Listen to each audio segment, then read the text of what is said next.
उद्योगपतियों का कर्जा माफ करने के लिए मोदी जी जल्दी जल्दी में 28,50,000 करोड़ रुपया तत्काल दे देते हैं, तब इनके पास पैसा आ जाता है। टैक्स के रूप में वसूला गया पैसा आपसे और खर्च किया गया अदानी अंबानी जैसे उद्योगपतियों के लिए। यही नहीं साथियों, आज मैं आपसे कहना चाहता हूं, आज जब से भाजपा सरकार आई है,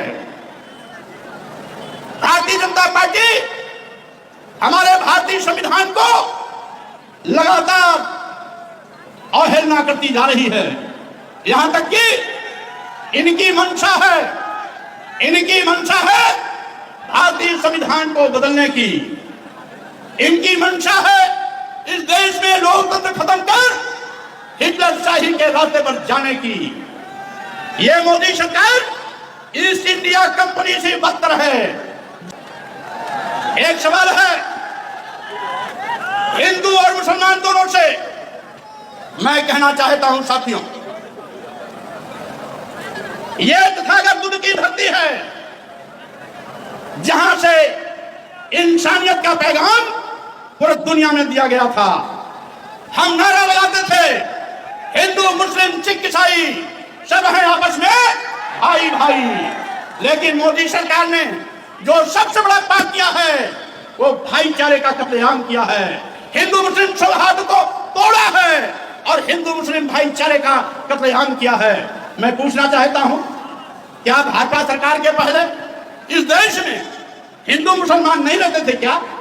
क्या भाजपा सरकार आने के बाद ही इस देश में मुसलमान और हिंदू आए क्या? ऐसा ये नाटक करते हैं अपने वोट की राजनीति के लिए। ये देश को खंड खंड करना चाहते हैं अपनी राजनीति के लिए। ये हिंदू मुसलमान को दो पार्टों में बांटना चाहते हैं। इतिहास पढ़ लेना, इस देश में 1100 साल तक मुस्लिम शासक का हुकूमत रहा है, लेकिन हिंदुओं पर खतरा कभी नहीं आया था। लेकिन लानत है जब 1100 साल में मुस्लिम शासकों के रहते भी हिंदुओं में कोई खतरा नहीं आया। हिंदू सुरक्षित थे, सम्मान स्वाभिमान के साथ थे।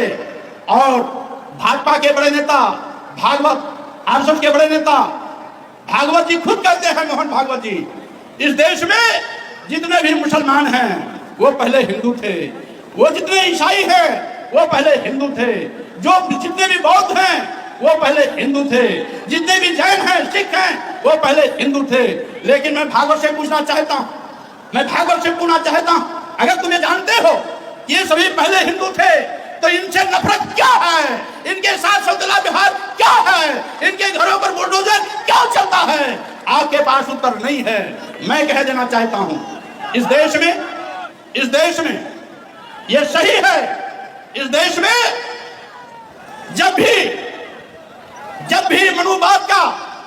भी मनुवाद के द्वारा जुल्म जाति अत्याचार बढ़ा, जब जाति आधार पर इस देश के दलितों, आदिवासियों, पिछड़ों के साथ जानवरों जैसा व्यवहार किया गया, जब इस देश के दलितों, आदिवासियों, पिछड़ों को शूद्र कह करके नीच कहा गया, अधम कहा गया और साथ ही साथ जानवर से बदतर जिंदगी जीने के लिए मजबूर किया गया, तब तक इस देश का दलित, आदिवासी, पिछड़ा अपने सम्मान और स्वाभिमान के लिए उस आपके जातवादी गंदी मानसिकता वाले धर्म को लात मार करके वो अलग रास्ता चुनने का काम किया था।